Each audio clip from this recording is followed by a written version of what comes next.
ఇటీవల nature farming ప్రకృతి వ్యవసాయం మీద అందరికీ మక్కువ ఎక్కువ ఏర్పడుతుంది. ముఖ్యంగా నేచర్ ఫార్మింగ్లో భాగంగా రకరకాల ఆహార పదార్థాలను తయారు చేస్తూ ఉన్నారు. ప్రస్తుతం బియ్యం కూడా చూస్తూ ఉన్నాం. రకరకాల బియ్యాలను తయారు చేసి వాటిని ముఖ్యంగా అయితే ప్రస్తుతం అయితే జనరేషన్కి అనుగుణంగా ప్రజల్లోకి వస్తున్నారు. కృష్ణ బియ్యం మనం చూస్తూ ఉన్నాం. ఇప్పుడు కూడా మనం మామూలు వైట్ రైస్ తిని ఉంటాం, కానీ కృష్ణ బియ్యంతో అనేక ఆరోగ్య ప్రయోజనాలు ఉన్నాయంటే కూడా చెప్తున్నారు యువ రైతు వంశీ.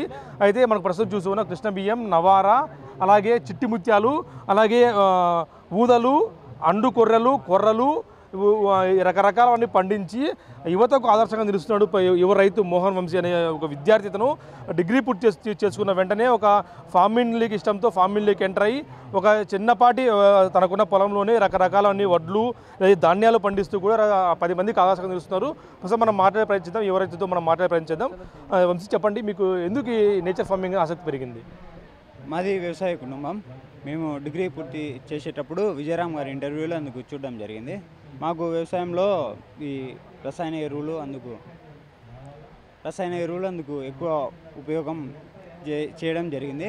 మన ప్రకృతి వ్యవసాయంలో ఎందుకు కుదరదు అనే ఒక ఆలోచన మీద ప్రకృతి వ్యవసాయం చేసే విజయరామ్ గారి వీడియోలు, ఇంటర్వ్యూలు అందుకు చూశాను. డిగ్రీ అయిపోయిన వెంటనే వ్యవసాయం మీద ఇంట్రెస్ట్తో ప్రకృతి వ్యవసాయం మొదలుపెట్టినాను.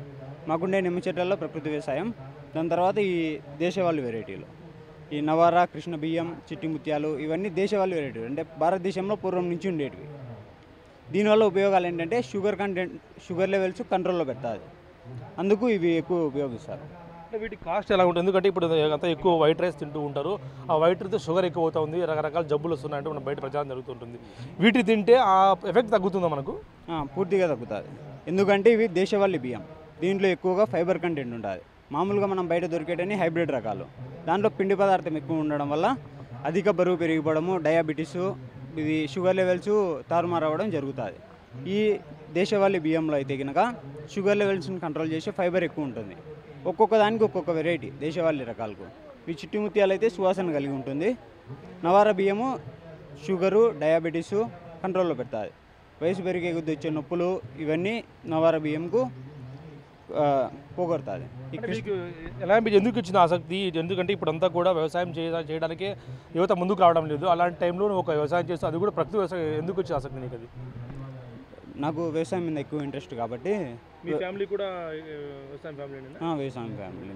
ఎందుకు ఈ రకం పెంచుకుంటాం? మామూలుగా అంతా వేరే అవన్నీ పెంచుకుంటూ ఉంటారు కదా, ఎందుకు ఈ బియ్యం పెంచుకున్నాను? అంటే మాకు పండ్ల తోటలు కూడా ఉన్నాయి.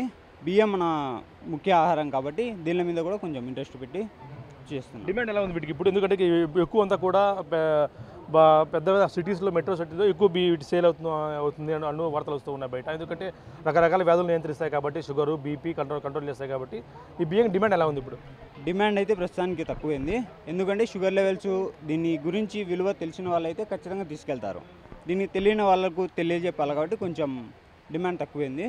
సిటీలలో మనకు సాఫ్ట్వేర్ ఉద్యోగులకు వీళ్ళకైతే అవగాహన కాదు, ఎక్కువ రోగానికి గురవుతుంటారు. షుగర్ లెవెల్స్ అనేవి ఎక్కువ ఉంటాయి. డాక్టర్లను కన్సల్ట్ చేసినప్పుడు ఫైబర్ ఎక్కువ ఉండేటి తినమంటారు.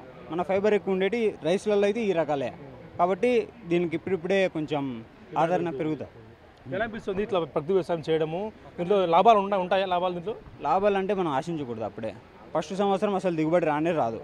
మనం అనుకునే దానికంటే పూర్తిగా తక్కువ వస్తుంది. ఖర్చు తక్కువ అవుతుంది మనకు మొదటి సంవత్సరం. రెండో సంవత్సరం అయితే ఖర్చు కూడా తక్కువ ఉంటుంది, దిగుబడి కొంచెం ఎక్కువ అవుతుంది.